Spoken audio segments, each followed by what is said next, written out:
Hello दोस्तों, स्वागत है आपका अली मैथ्स में। दोस्तों आज की इस वीडियो में हम लोग बात करेंगे कि class 10th mathematics NCERT chapter 6 triangle में एक्सरसाइज 6.2 का क्वेश्चन नंबर 4 डिस्कस करेंगे।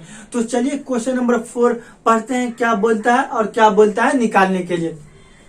देखिए इन फिगर चित्र में, ये वाले चित्र में डी समांतर एसी, डीई समांतर एसी और डीएफ समांतर एई, डीएफ समांतर एई दिया गया है। सिद्ध क्या करना, प्रूफ क्या करना है, बीएफ बट्टा एफई, बीएफ बट्टा एफई और बीई बट्टा ईसी, बीई बट्टा ये ईसी, ये प्रूफ करना है। अब हम लोग इन त्रिभुज ए बी सी त्रिभुज लेंगे। अलग अलग त्रिभुज बना दिए हैं क्योंकि आप लोग को समझने में आसानी हो जाए, एकदम सिंपल तरीका से आप लोग को समझ में आ जाए। तो थेल्स पर में क्या बोलता है, यदि किसी त्रिभुज में एक भुजा के समांतर, जैसे ये कोई त्रिभुज है, एक भुजा के समांतर कोई भी रेखा खींची जाए, कोई भी रेखा डी रेखा खींची जाए, ए बी सी में डी समांतर रेखा खींची जाए तो ये ए बी और ए सी को समान अनुपात में विभाजित करेगा जब डी समांतर ए सी होगा। तो अब हम लोग आ जाएंगे ए बी सी में। दिया है क्या, देखिए ए बी सी में डी समांतर ए सी, डी समांतर ए सी गिवन दिया है। तो थेल्स पर में क्या बोलता है कि बीई बट्टा बीडी बट्टा डीए और बीई बट्टा ईसी थेल्स पर में से हो जाएगा। बी डी बट्टा डीए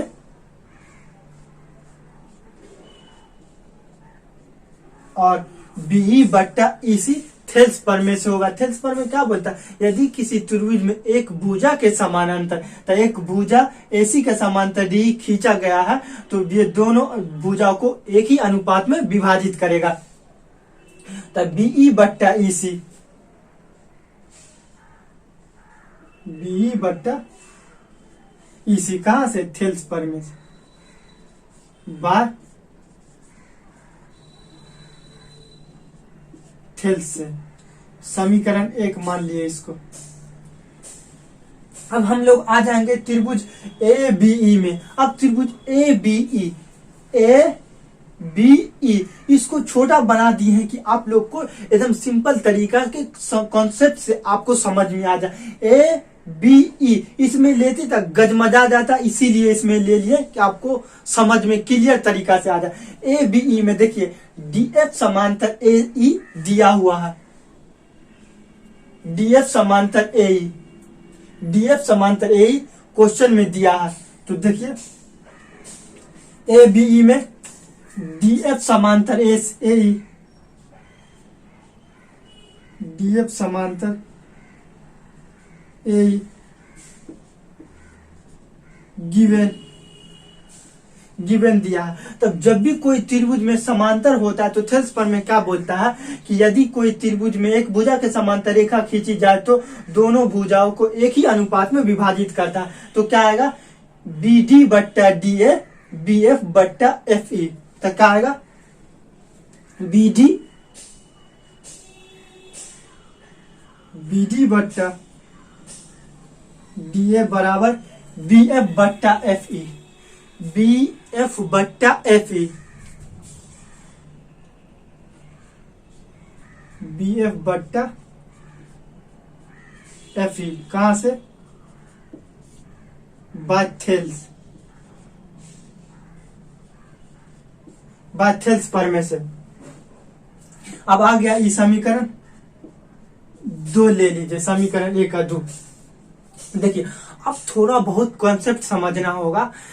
अब कौन सा कॉन्सेप्ट, देखिए कोई भी एक वस्तु दो वस्तु के अलग अलग वस्तु के बराबर हो तो वह तीनों वस्तु आपस में बराबर होता है। जैसे एग्जांपल लीजिए, एग्जांपल जैसे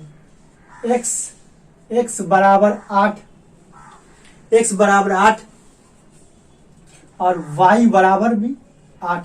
इसका क्या मतलब हुआ? x बराबर भी 8, y बराबर भी 8। इसका मतलब क्या हुआ कि x बराबर y, सिंपल तरीका है। x बराबर 8, y बराबर 8, तो इसका मतलब x बराबर y। इसीलिए यहाँ देखिए BD बट्टा DA BE बट्टा EC, BD बट्टा DA BE बट्टा EC। अब यहाँ समीकरण 2 में देखिए BD बट्टा DA और BD बट्टा DA और BF बट्टा FC। तो यहाँ देखिए BD बट्टा DA और BD बट्टा DA दोनों बराबर। इसका क्या मतलब है कि ये दोनों भी बराबर होगा, इसीलिए BE, तो BE को पहले इसको ले लीजिए, BF बट्टा FE बराबर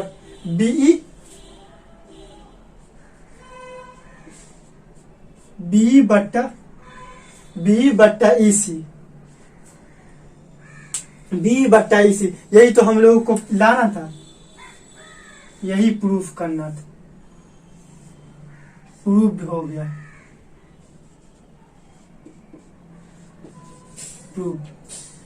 यही हम लोग को लाना था, BF बट्टा FE और BE बट्टा EC, BF बट्टा FE और BE बट्टा EC। इस तरह हम लोग साबित कर सकते हैं, प्रूफ कर सकते हैं।